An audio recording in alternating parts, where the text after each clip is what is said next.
Shalarth ID घोटाळ्या प्रकरणी फरार असलेल्या संजय गरुड याचा शोध घेण्यासाठी नाशिक पोलिसांची विशेष पथके कार्यरत होती। गुप्त माहितीच्या आधारे नातेपुते येथे सापळा रचून त्यांना अटक करण्यात आली। बनावट शालार्थ आयडी तयार करून शासनाची आर्थिक फसवणूक केल्याप्रमाणे प्रकरणी नाशिक रोड पोलीस स्टेशन येथे CR नंबर 216/2026 प्रमाणे गुन्हा दाखल करण्यात आलेला होता। त्यामधील आरोपी नामे संजय भास्करराव गरुड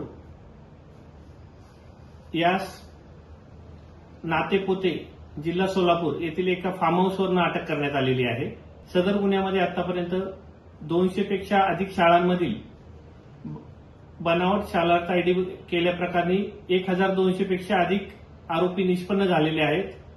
घोटाळ्याची सध्याची व्याप्ती ही 160 कोटीची आहे। प्राथमिक तपासात संजय गरुड यांच्या संस्थेतील 177 शालार्थ आयडी एकाच दिवशी तयार करण्यात आल्याचा संशय व्यक्त करण्यात आलाय। या प्रकरणातील आर्थिक गैरव्यवहाराचा तपास सुरू आहे। संशयिताला न्यायालयात हजर करून पुढील चौकशी केली जाते। न्यूज डेस्क आपलं नाशिक।